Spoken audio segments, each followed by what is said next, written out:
Every autumn, millions of gardeners commit a crime against nature. You see them in every neighborhood. They rake up leaves, gather fallen branches, and drag old rotting logs into a pile. Then they strike a match. In a few hours, decades of stored solar energy and carbon turn into smoke and ash blown away by the wind. They think they are cleaning up. I tell you, they are burning the only battery that can save their garden from the coming collapse.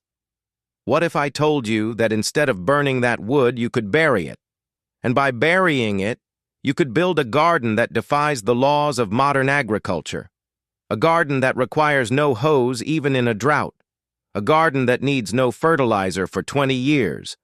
And most impossibly, a garden that heats itself from the inside out, keeping your vegetables alive when the air outside is freezing. This isn't magic. It is a biological machine. When wood decomposes underground, it doesn't just disappear. It transforms. It becomes a sponge that holds 500% of its weight in water. And more importantly, it becomes a slow fire. The microbial activity releases heat, turning your garden bed into a natural thermal blanket that extends your growing season long after your neighbor's plants have died. But before you turn your backyard into a burial ground, there is a biological trapdoor you need to avoid. Before you go dragging any old log into a trench, there is a hidden danger you must know. Not all wood is fuel for life. Some trees have evolved a chemical defense mechanism, a biological weapon designed to kill competition. If you bury the wrong type of wood, specifically one common tree that might be growing in your yard right now, you aren't building a self-heating garden. You are building an underground tomb. The toxins will leach into your soil and chemically sterilize your garden for a decade. Nothing will grow. This sounds intimidating, I know. But the difference between a 20-year abundance and a toxic wasteland is knowing which wood is fuel and which is poison. By the end of this video, I will give you the golden wood list for maximum heat and the death list you must avoid at all costs. It's time to rediscover Hugelkultur. Welcome to Reclaim Nature. To understand why this method works, we have to leave the manicured lawns of modern suburbia and travel back to the dense, ancient forests of Eastern Europe and Germany hundreds of years ago. The peasants living in these regions faced a brutal reality. The winters were long, the soil was often poor or frozen, and there were no chemical fertilizers to force plants to grow. Starvation was always one bad harvest away. But they noticed something. In the wild forest, the most vibrant life didn't grow on the flat ground. It grew on the fallen giants, the nurse logs. When a massive tree fell and began to rot, it became an explosion of biodiversity. Mosses, ferns, and saplings grew twice as fast on the decaying trunk than they did in the dirt just a few feet away. They realized that the forest was feeding itself. The death of the tree was the engine for new life. So they mimicked nature. They didn't have machines to flatten the land, so they embraced the contours. They dug trenches, filled them with rotting logs, branches, and biomass, and covered them with soil to create large mound-shaped beds. They called it Hugelkultur, roughly translating to hill culture or mound culture. It looked primitive, but functionally, it was advanced technology. During the heavy rains of spring, the wood inside the mound absorbed water like a giant sponge, preventing the soil from washing away. During the scorching dry summers, when flat fields turned to dust, the Hugel mound stayed moist. The wood released that stored water back to the roots, drop by drop. And in the bitter cold of winter, while the flat ground froze solid, turning roots into icicles, the Hugel mound steamed. The decomposing core acted like a biological furnace, keeping the soil temperature just a few degrees higher, just enough to keep the kale and root vegetables alive. This method sustained communities for centuries. It was the ultimate low-tech, high-yield insurance policy. But here's the mystery. How can a pile of rotting wood generate heat in the middle of a blizzard? How can dead matter create life? To unlock this, we have to strip away the history and look at the physics. It comes down to two invisible mechanisms working under your feet right now. First, the sponge. Wood is essentially a bundle of cellulose tubes designed to transport water. When wood dies and begins to rot, that structure becomes porous. Think of a rotting log like a hard, dry sponge. When it rains, it drinks. A single cubic foot of decaying wood can hold gallons of water. In a Hugelkultur bed, you are burying thousands of these tiny water tanks under your plants. When a summer drought hits and the surface soil dries out, the laws of physics take over. Through capillary action, the water stored deep in the logs wicks upward, delivering moisture directly to the feeder roots.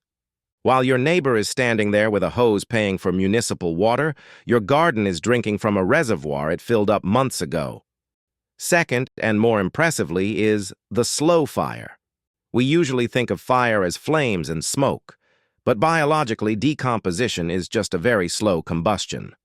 When bacteria and fungi eat the carbon in the wood, they break chemical bonds. Breaking bonds releases energy. That energy manifests as heat. It is an exothermic reaction. It's the same reason a compost pile steams in the morning. But a compost pile burns out in a few weeks because it's mostly soft greens. Hardwood logs. They are dense fuel. They decompose slowly over 5, 10, even 20 years. This creates a steady low-grade warmth in the root zone. This thermal energy does something magical. It creates a microclimate. Even if the air temperature drops to freezing, the soil temperature inside the mound stays active. This keeps the soil biology alive, keeps the nutrients cycling, and prevents the roots from going into shock. You aren't just planting in dirt, you are planting on top of a 20-year heating pad. And finally, there is the trust fund. As the wood breaks down, it doesn't just disappear. It turns into rich black humus. It slowly releases nitrogen, phosphorus, potassium, and calcium.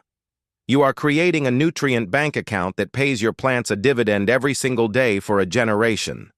No fertilizer bags required. So if this system creates water, heat, and food for free, why isn't every farm doing it? Why did we abandon the hill culture for the flat earth? The answer is simple: scalability. The enemy of Hugelkultur isn't biology, it's geometry. The Industrial Revolution brought us the tractor, the combine harvester, and the monoculture row. Machines hate bumps. Machines hate curves. Machines need everything to be perfectly flat, uniform, and predictable. A Hugelkultur mound is messy. It settles over time. It creates micro-topography. You can't drive $1 million John Deere tractor over a 4-foot mound of rotting logs. So agriculture made a trade-off. We sacrificed the biological efficiency of the mound for the mechanical efficiency of the flat field. To make the land flat, we had to remove the biomass. We stopped burying wood and started burning it. And because flat land dries out faster, we had to invent irrigation systems. And because flat land has no decomposing core to feed it, we had to invent chemical fertilizers. We created a system that is addicted to inputs, addicted to water, addicted to oil, addicted to chemistry, just so we could drive machines in straight lines. We traded a self-sustaining ecosystem for a factory floor. And luckily for them, this convenient system cost you hundreds of dollars every single season, year after year. It is a subscription model for survival. But here is the good news. You are not a factory. You are a gardener. You don't need to drive a tractor through your backyard. You have the freedom to reject the flat earth mentality and reclaim the power of the mound. But building a reactor isn't as simple as throwing wood in a hole. Remember the toxic wood I warned you about. If you choose the wrong fuel, you will poison the reactor before it even starts.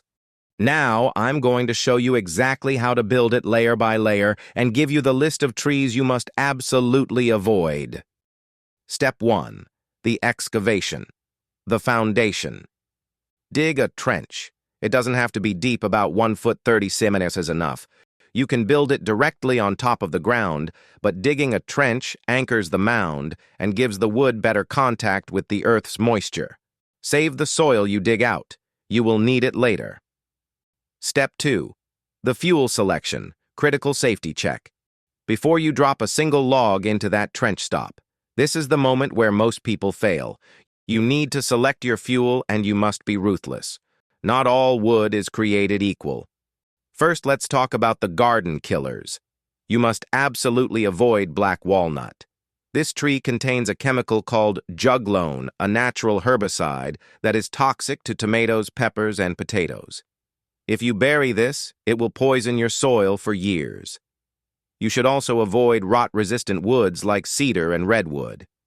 We prize these woods for building decks precisely because they refuse to rot. They contain natural antifungal oils. If you bury them, they won't create heat and they won't hold water. They will just sit there useless. Also steer clear of eucalyptus, as many varieties contain oils that can inhibit plant growth. Instead, you want to hunt for the golden woods. Look for alder's apple, poplar, willow, birch, and maple. Softwoods like decaying pine are acceptable, but make sure to bury them deep in the bottom layer so they break down fully. And remember, the rottener the better. Old spongy wood is already inoculated with the fungi you need. Now that you have the right fuel, let's build the core. Place your largest logs at the very bottom of the trench. The bigger the better. Use old firewood, massive tree trunks or stumps. This dense carbon is your 20-year battery. Step 3. The ignition. If you just pile dirt on top of wood, you create a problem called nitrogen robbery. The carbon in the wood will suck up all the nitrogen in the soil to fuel its decomposition, starving your plants. To prevent this, you must pack the gaps between the logs with high nitrogen material. Grass clippings, green leaves, manure compost, or kitchen scraps.